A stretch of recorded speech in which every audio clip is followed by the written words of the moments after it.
Carol Dover. Yes, Shontra. Hello, When lady. when South Florida connects with North Florida, it's a beautiful thing. It absolutely is. And ironically, we're both talking about storms ahead that we're about to have. So So welcome to summer. welcome to summer, and probably what is true is that today I'm really glad that we're on the ground right now and not in the sky because that's probably a bumpy one. Amen. Amen.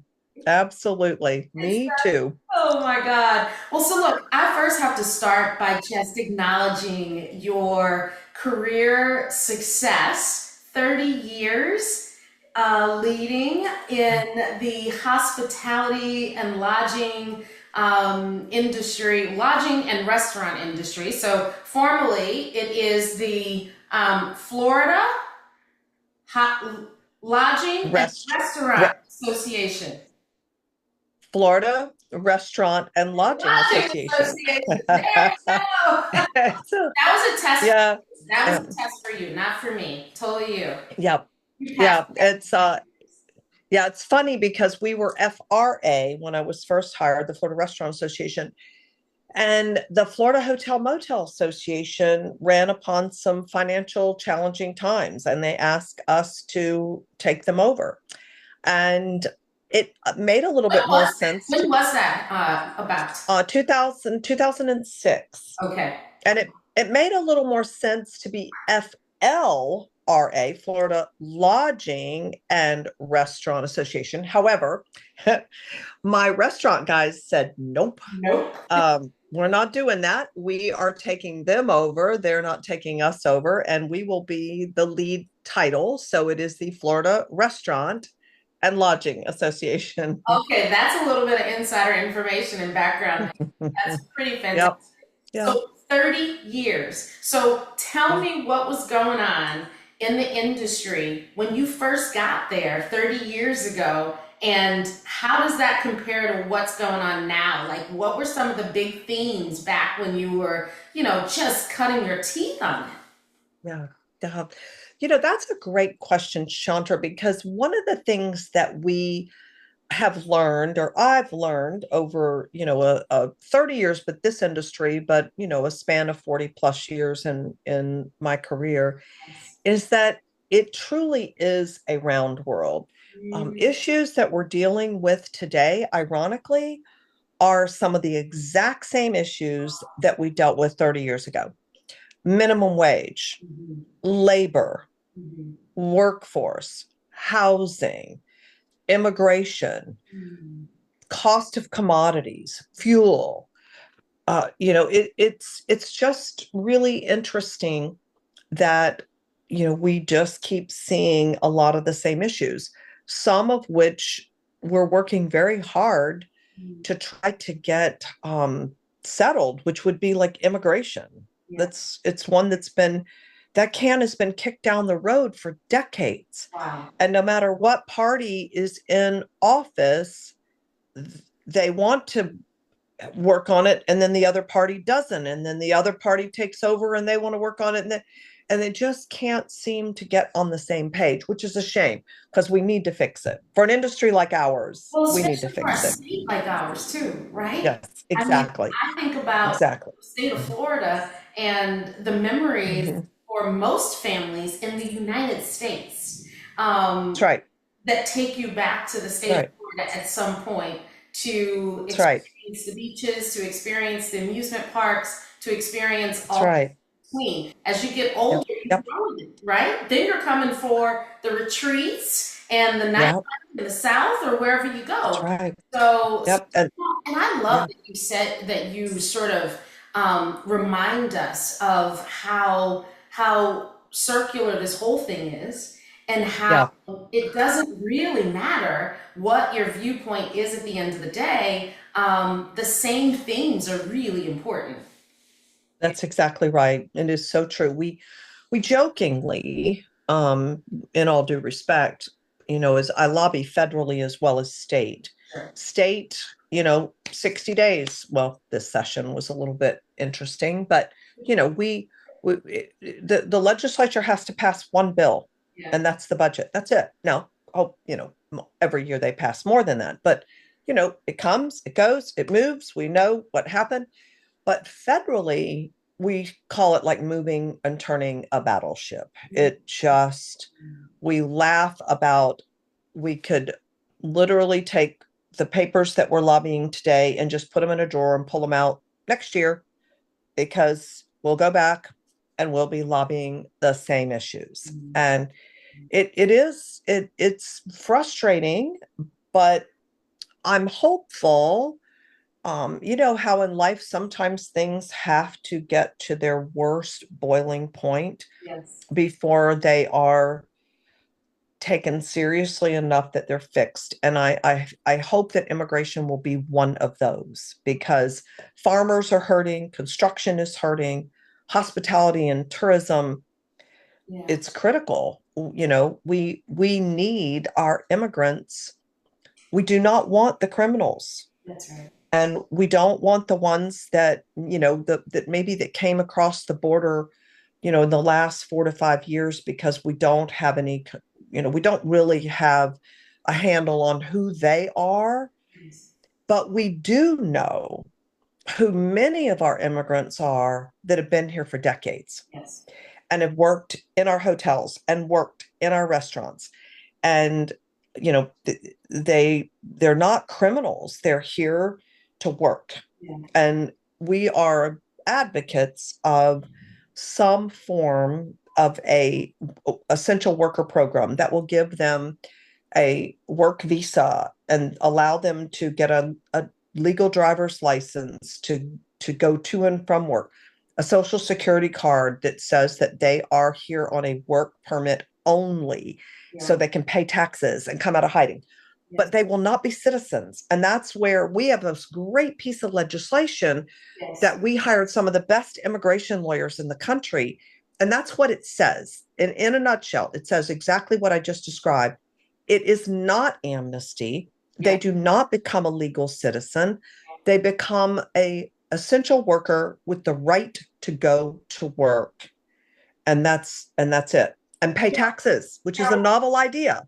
Well, it is, I mean, it is a novel idea because I can remember, I've done global secondments in my career where there was a work visa that was filed for me Mhm, to be, mhm, a white collar professional working in the mhm, finance industry in Europe, mhm. right?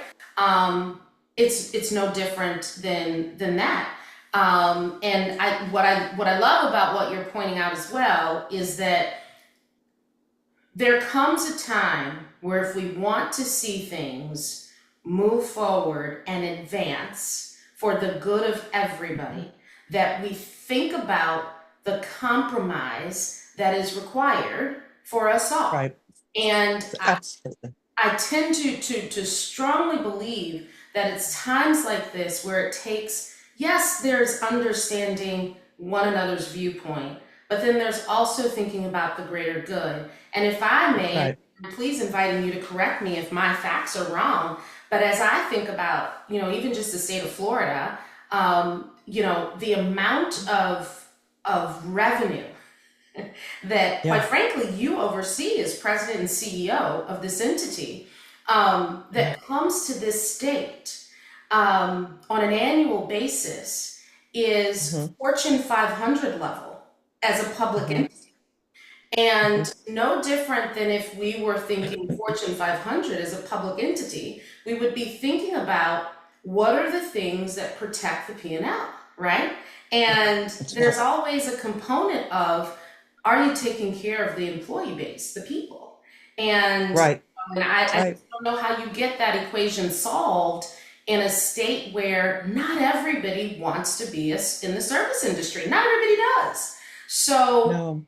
how do Mm-mm. you democratize that, but at the same time support security? Okay, I'll give you that as a compromise. So That's these are right. tough things. These are tough things. So I have to ask you this because you're the first person who has a title of lobbyist, and a portion of that in your responsibility. So I'd Hmm. really love for those women who are in career who maybe are in a particular industry, maybe the same, maybe different, who are finding themselves really passionate about legislation and regulation and change, and they believe that the voice and the role of a lobbyist is something that's calling them. Can you maybe just unpack a little bit? What does it entail to be a lobbyist? What would you say are the key skill sets? And what makes somebody really good at it?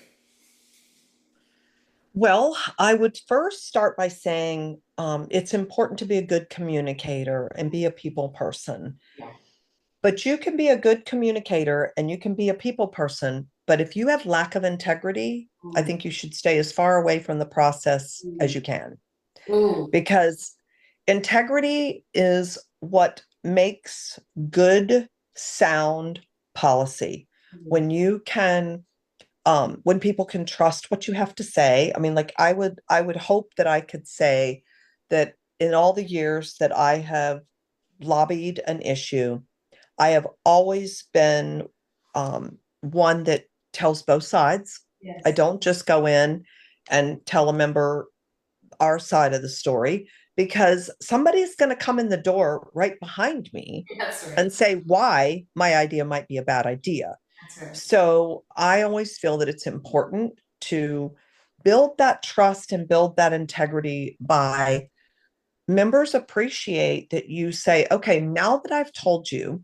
Mm. why I'm advocating for this piece of legislation on the behalf, by the way, of Florida's largest employer, Florida's economic engine. I mean, we have to remember that keeping our industry solid and fluid is critical to the state's budget and the state's economy. But with all that, integrity is so important. And to the women and the girls or whatever, the ladies that are thinking, whether they're really young and they think, oh, that just looks like a great career. I have a saying that I try to teach to my daughters, and I say to the women on my staff, is never cross that line. Mm. Never cross the line. Mhm. It may sound fun Mhm. on that night when everybody's having a great time.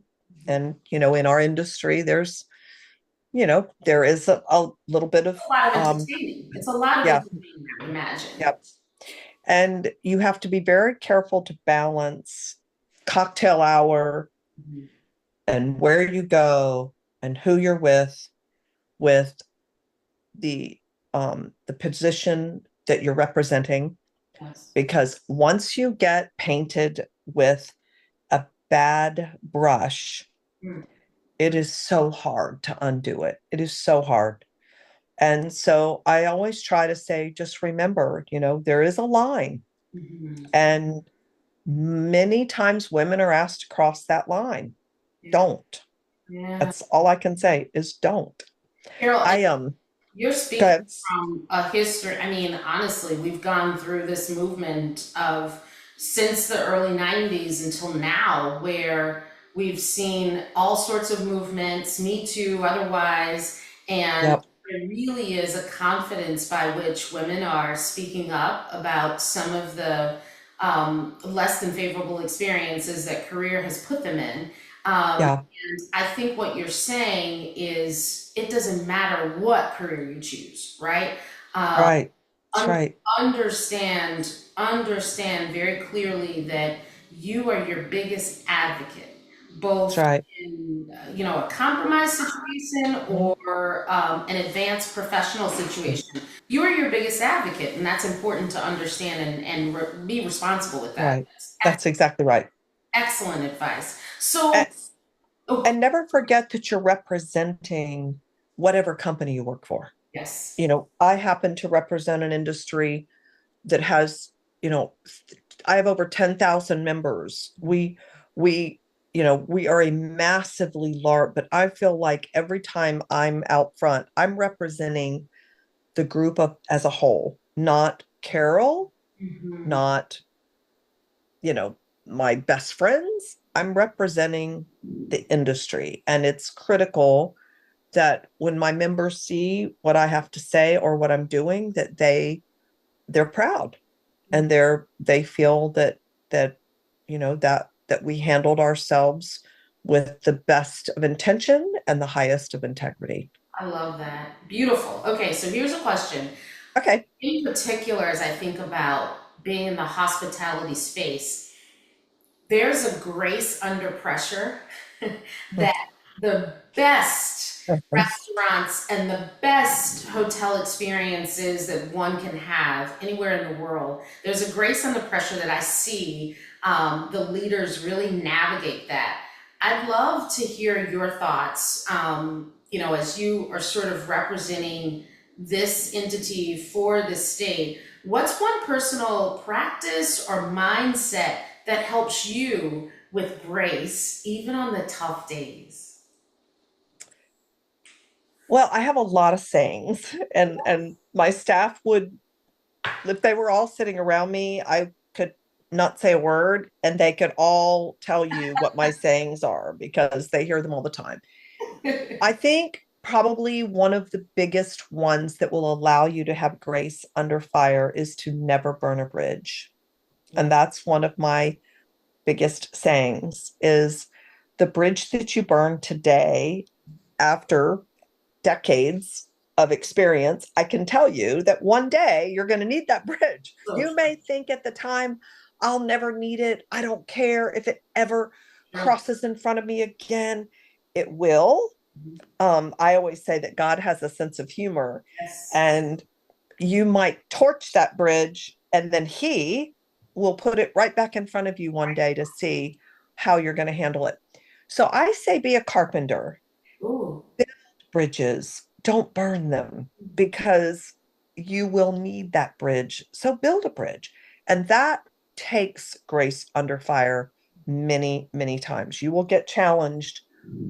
And I can't tell you how many times it would have been so much easier to just light a match, torch it, don't ever come back to me again and oh, I have to like think, how do I navigate building this bridge instead of burning it? I bet. And Oh, sorry, go ahead. that's it. No, that's probably one of the most challenging um, parts in life, not just my Oh, job. I was That's going to just say that. life. I was going to say, Carol, absolutely right. I think in life, but I also think that it ties back to being successful in your role in particular, right? It's always thinking about what I'm hearing is very much sage advice. Always think long game. It's so easy Yeah, to sort of that's think right. about That's right. always That's think right. long game, right? Um, that's Exactly right. so. Exactly right. I want to roll the bus back a little bit because you've got folks that are Okay. listening that are wondering, okay, how did this journey come about, right? And so, what did little Carol dream of becoming, and how far is that from the woman you are today?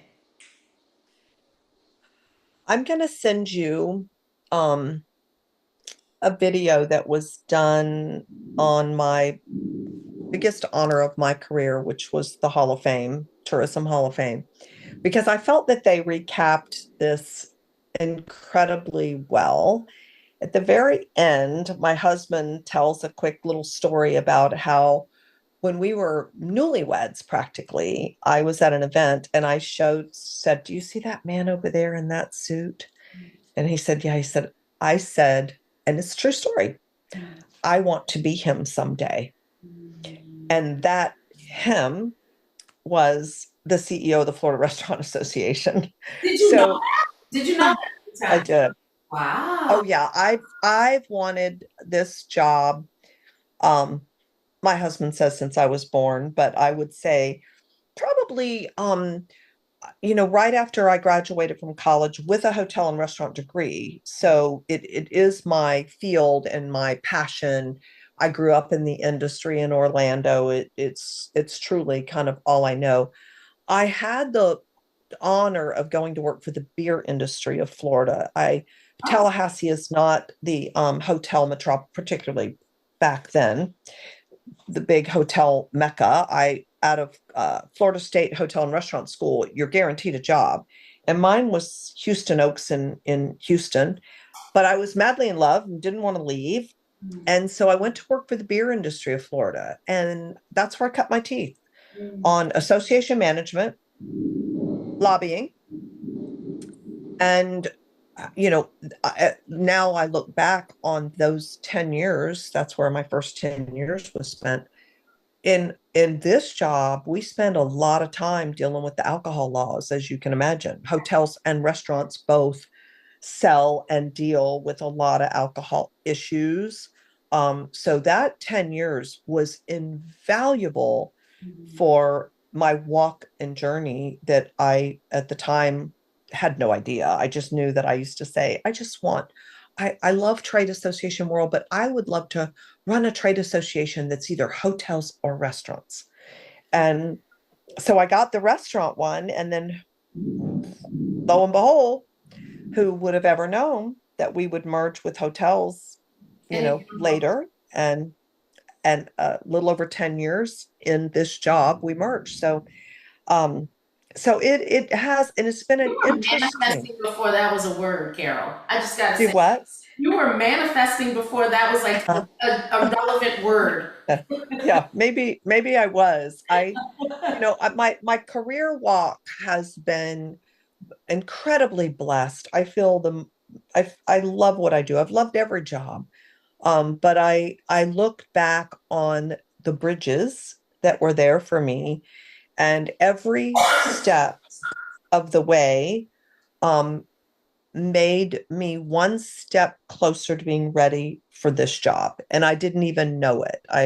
I went on later in my career to become hotel and restaurant director for the state of Florida. Loved that job, but I was the regulator. So then I spent years learning about the regulation of the industry and wearing that dark, deep hat sometimes that our members don't like, the Yeah. big inspector people that come along.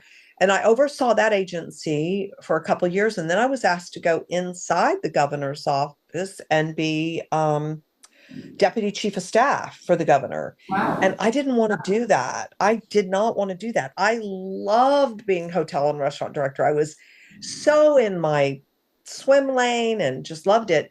But I went kicking and screaming a little bit. I turned it down, and then I got a phone call from a good senator friend of mine who said, "Okay, just you little kid, you young little thing, you certainly don't understand, but when you get a call in a few minutes from the governor's office again, the answer is yes, sir. And when do I start? Because you don't say no when asked to, sir. Yes. So I went. I loved it. Then I learned what I call behind wizard's curtain, the Cool. back of the house. Yeah. And I've also learned that the wizard changes every 4 to 8 years, Yes, it did. but one thing doesn't change. Once you know and understand the back of the house, if you will, behind the curtain, Yeah. that too has been invaluable to me um, in my career. So every single step has built another piece of the bridge to get me to where I sit today. And I feel incredibly blessed and fortunate for it. So when the call comes, you really take the time to appreciate the ask and also the opportunity. I That's think right. it's something That's that's right. really huge. And I Right. compare and parallel even my corporate experiences, right? It's no different where you get a call and an opportunity. And certainly we all have the privilege of saying thank you, no thank you. But Right. you're leaving an impression that you're not Yeah. to those experiences. And so, Right. Right. that. Right. So along, And yeah, go ahead. I'm sorry, but I have to Oh, say please, this. no. And I truly, not every job offer is meant for everyone. I mean, I know people who have come to me and said, "Oh," and like if it doesn't feel right, don't do it. Yes. In my case, truly, How'd you know? God just laid down another stepping stone for me, Mm. another stepping, and then every stepping stone. Now I look back and I know that there was a much bigger power planning this walk of life for me to get me where I am today. Wow. And it's been an amazing journey. Would you say that you sort of you there was a piece about there was a piece about every decision that you made to know that even if it wasn't something that you thought you actively were calling for, it felt like the right thing to do. Absolutely. Yeah. Every time. I mean, it may, I can't say that I didn't question things. Um, like quick story.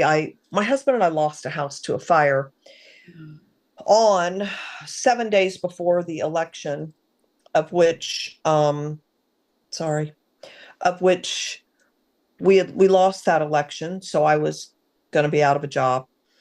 And Tom Gallagher had won insurance commissioner and called me and said, "Look, I don't want you to worry about the fact that y'all lost the governor's office. I have a job for you, and I want you to come be the first woman fire marshal in Huh. the state." Wow. And of course, talk about a job that you're thinking, "Oh my gosh, you're kidding me." He was like, "You just lost a house to fire. You understand the importance of this." And I'm thinking, but I don't want to do that. I don't I don't want to. That's I that walk and journey gave me insight on an issue that I didn't know at the time was going to be one of, in many times, the biggest issue, particularly in the hotel world, because fire marshal laws in hotels are unbelievably complicated and important. Absolutely. And so I learned all about the fire marshal and the regulatory side of it and how it works and what our members have to put up. I mean, it's sometimes it is a challenge. And so that's been another piece of the puzzle that I look back and I'm like, I didn't want to do that job, but oh my gosh, I got in it. And that's the other thing. Sometimes you get given your delivered things that maybe you think may not be exactly what I want, or thank you, God, just for letting me have this job opportunity. But it's not really. Do the best you can do in every.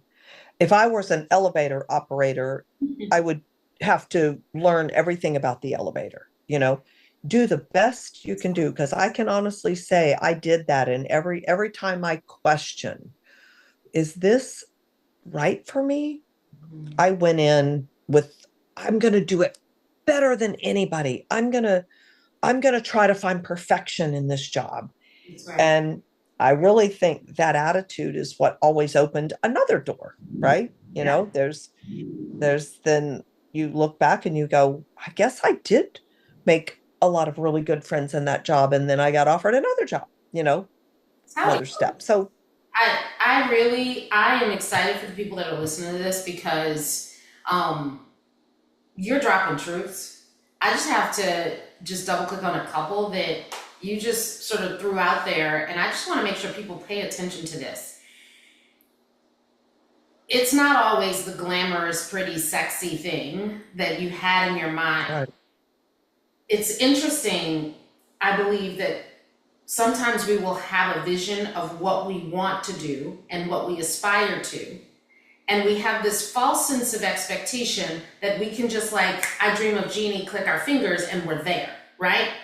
And what people don't share enough, I think, which Proven Not Perfect is changing that, is the journey isn't a snap of the fingers overnight, Mm-mm. nor No, is it's not. it known in advance. So if I go back to Carol in the decision to take the appointment by the governor, and Carol in the decision to answer the call of Tom Gallagher, there were things at that time that you knew, but there was so much more that you didn't know. And at that moment, it couldn't have looked like you were further away from what you said you Yeah, wanted to be. And true. man, I just, whether it's my story, where it's other stories of amazing women that are proven in what they do, is this acknowledgement at a certain point that, man, it's almost funny that if I would have talked myself out of that road that I could have talked myself out of, there's no way I would have been prepared to be here. Like, there's one That's thing to right. prepare, it's another thing to be prepared for success. And I do Yeah. believe that if you anchor on the wrong things, you miss that point. Yeah, Yeah. wow. I That agree. is so good. Um, I agree. yeah. Well, I would love to hear, kind of in the spirit of that, making the pivots and following the call. Is there a leadership moment that you remember that made you actually feel proven? Even if it was imperfect, you were like, you know what? I feel like I know what I'm doing. I feel like I know what I'm talking about. I feel like I know who I am. Wow, that's tough. I've had a lot of career blessings and milestones that picking, Florida had a horrendous tax that was imposed on the um, hotel and restaurant industry many, many years ago called the drink tax. It was very, very burdensome, and you you don't undo taxes usually. That's tough. But when Governor Bush became governor, he knew that I was passionate about this issue, and um, he committed to me that in his tenure that we would repeal the drink tax. No state in the country had ever repealed an alcohol tax at that time. And repealing a tax is just not easy. Yeah. But I'll never forget the That's day revenue that the state is counting on. And over at the it comes over off then a once. hundred and yeah, 150 million at the time. Today it would be two and three times that because That's what we're I'm going back thinking. Yeah, I we're just need going to way set back. the table so that everybody understands. Like, that's not a trivial amount of money in the state of Florida. Entertainment. No, no, and it was so burdensome on our members, the calculation, and you had to do it by the ounce, and it was a lot. And I'll never forget the day, and God loved John Thrasher, who we just lost, um, was our Speaker of the House at the time, and went on later to be president of Florida State University. Wonderful friend of mine. He will forever be missed. But as speaker and then Jeb as governor, I'll never forget that final passage. And it happened. And I do remember that walk across the street back to my office very late at night because it didn't pass till wee hours, and everybody high-fiving and jumping, and I could people screaming from the balconies, you did it. And it wasn't a me, it was a we, it was a team. But it certainly was a validation that if you work on something hard and long enough, I have another saying: never give up. Never give up. It was a incredibly long and arduous fight, but I was determined to never give up. And so I think that was one of the, many, I don't know if it necessarily fits in the leadership Oh, gosh, poll it per does. se, but Yeah. it took a lot of hours and a lot of conversations. And again, never burning that bridge when people would look me in the eye and tell me, it ain't gonna happen. Mhm, Go away. mhm, Don't bring that issue to me again. mhm, I'm not going to vote on it, mhm, and it did happen mhm. because tenacity, and we never gave up, and we Well, fought it with integrity. and I was gonna say that, and you went right there. I was gonna take you back to your earlier point of integrity. As we are in the season that we're in, where it's easier for us to point out our differences in thinking and views and all the things, right? I mean, this is just where we are in life. With a lot of the skills that it takes to get thinking across a majority of different viewpoints, Mhm. um, Yeah. what would you say if you could just like, you've got the airways of the world?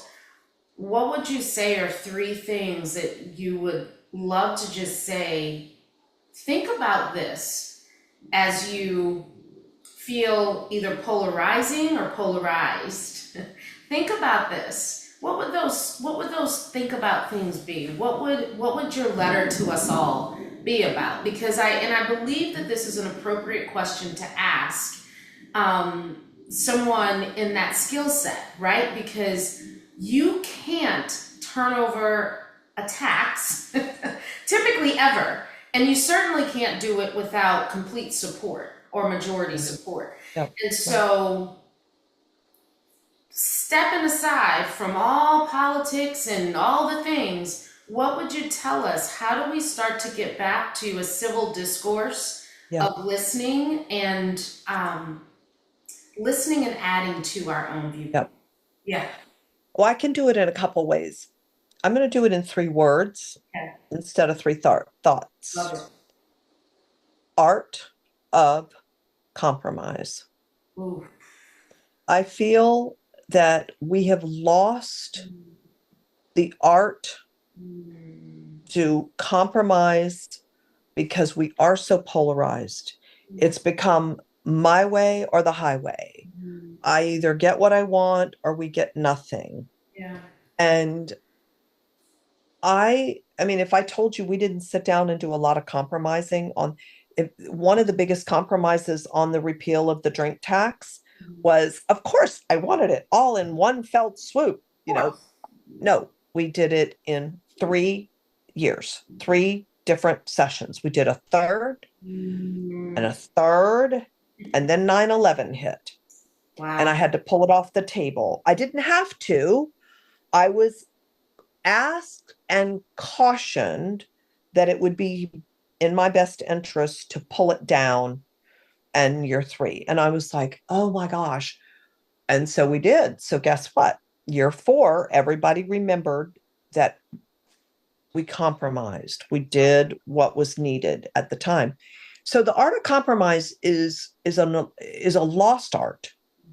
I genuinely feel that it is so many times, whether it was this session in Tallahassee, whether it's what's going on in DC federally, um, people need to learn to sit down and close the door and come up with what can I give you and you give me, and we all go out and hold hands and call it a victory because we can't keep on like this. We're getting further and further apart.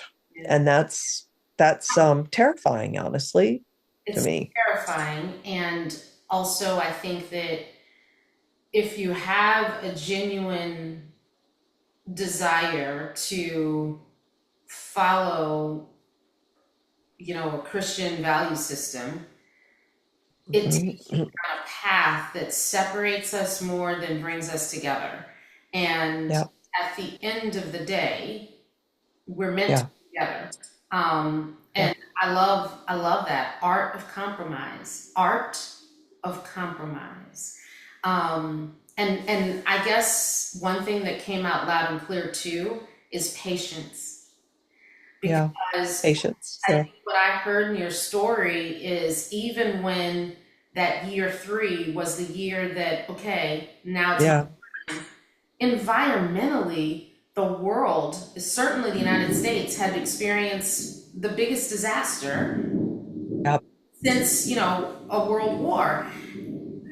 There was a level of sensitivity that was required. And for you to say, you know what, that's more important than me yeah, pushing an agenda, that speaks to the patience that I also think is not present enough. Um, yeah. Agree, and agree, making that space. agree. Yep, Wow. yeah. All right. So I was going to ask you for some wisdom that you would leave behind, but honestly, art of the compromise pretty much is there. I have to say, all right, for fun, what's your favorite Okay. thing to do for fun? Tell us about that. Well, it's my horses. Yes, That's not a secret. yes. I my husband's dad bought this farm in 1941. He was born and raised here. We've now had three generations born and raised here. I grew up as a child that always dreamed of riding, but could never afford it. I lost my dad when I was very young.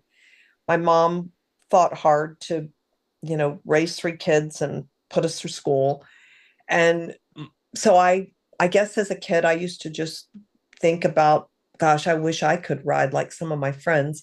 Well, that opportunity was provided for me by my father-in-law, and I now have a beautiful horse farm, and I still ride and I still compete, and um, so it is my passion, and it's also my quiet place. I people laugh about, I'll go muck a stall and drive a tractor, and yes, I'll put on a suit and go to the Capitol, but I love farm life. I was painting fences Friday to get ready for a big clinic that I had this weekend. So, it's but it's it takes me back to just the simple reality. Living on a farm is just a very special place. It keeps you centered, I bet. It does. I love it. Go to the barn, turn on my music, you know, and just be with the animals. It's really special. Find a happy place. I think that's the thing that I'm going to leave Yep. behind for. That is my happy place. Yeah. That's one of my many happy places. I have several, but that's one of my many. And I'm just incredibly blessed to have that in my life. Now, like my granddaughter lives on the farm as well with her mom and dad, and she's quite the rider. And so there are days I find myself in the barn with her, and I think, these days will be gone one day. I mean, she'll grow up and she'll hopefully be married and have kids, but I'm grateful that I put her in pony club when she was 5, and we have spent a lot of time in the barn playing with horses, and now she's quite the rider, and so I look at her in awe of her abilities. And so it's special. Not everybody gets to do that, right? So I it's need to fun. do something to manifest for me because, girl, you are batting 1,000. Whether it's taking over the organization to raising someone who is truly embodying what you saw for yourself as a child. Carol, you are a Mm. truly special person. You really are. I think Oh, that you're the very you're ability very and sweet. the grace. An integrity, a generosity, a hospitality around your very being. I've really come to appreciate you as a friend and just love you so much as a person. And I appreciate you sharing just your wisdom with the Proven Not Perfect community. We are a community of women who are driven for success, wearing many hats. And, we are all inspired by being in conversation with others who are succeeding and driving. It encourages us and inspires us to keep going. So, thank you. Well, coming from you, Shontra, means more to me than you'll know. I feel a very special bond with you. I admire you. I have the utmost respect for you. You carry the grace and integrity that people should crave to have, because the minute I met you, I knew that you had a very special, sweet soul, great heart, wonderful Christian lady, and you're just beautiful inside and out. Thank you for the opportunity to share a little bit about life Oh, thank you. with. We'll see you soon. Love you, lady. Thank you for everything. Thank you.